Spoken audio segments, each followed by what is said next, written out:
briefly explain the Ottoman dynasty.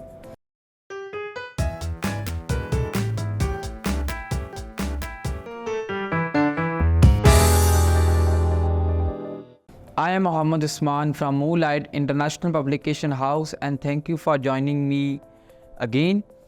Today I will briefly highlight the salient aspects of the Ottoman dynasty.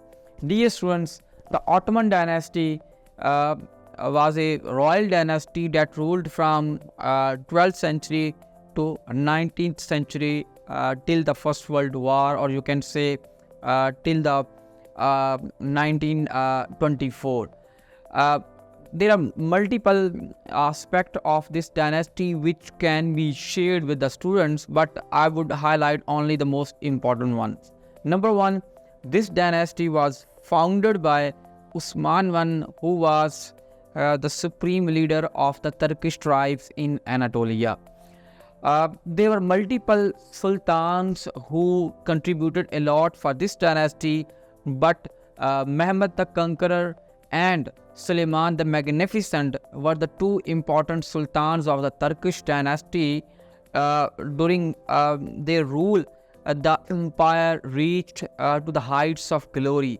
यानी कि multiple सुल्तान भी आए, उन बड़ी कंट्रीब्यूशंस भी उनकी हमें नज़र आती हैं, लेकिन महमद द कंकरर और सुलेमान द मैग्निफिसेंट ये दो बड़े सुल्तान थे जिनके दौरे हुकूमत के अंदर जो उमैयद इनके दौरे हुकूमत के अंदर जो ऑटोमन अम्पायर थी वो हाइट्स को उसने टच किया इन टर्म्स ऑफ पावर और in terms of expansion and in terms of consolidation.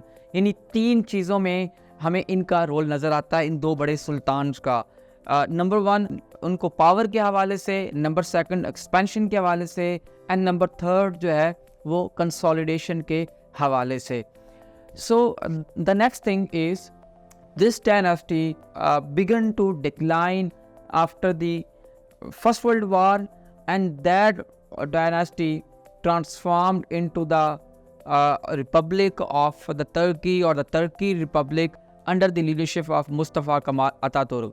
तो हम इससे मेजॉरिटी ये जानती है कि फर्स्ट वर्ल्ड वार के बाद जो ऑटोमन डायनास्टी थी, जो ऑटोमन अम्पायर थी, जो ऑटोमन ख़ानदान की जो हुकूमत थी, उसको कोलैप्स होता है, उसका डिक्लाइन हो जाता है, और मुस्तफ़ा कमाल अतातुर्क की लीडरशिप में, उसकी क़ियादत में 1924 के अंदर एक मॉडर्न तरक्की की, वो तरक्की जो आज हमें नज़र आता है, मॉडर्न रिपब्लिक नज़र आता है, वो 1924 में उसकी बुनियाद मुस्तफ़ा कमाल अतातुर्क ने रखी, जब ऑटोमन अम्पायर जो है वो कोलैप्स कर गई, ऑटोमन अम्पायर जो है वो डिसअपीयर होगी from the global surface. So with this we can conclude this topic, and we hope to see you again with a new topic of history. Thank you.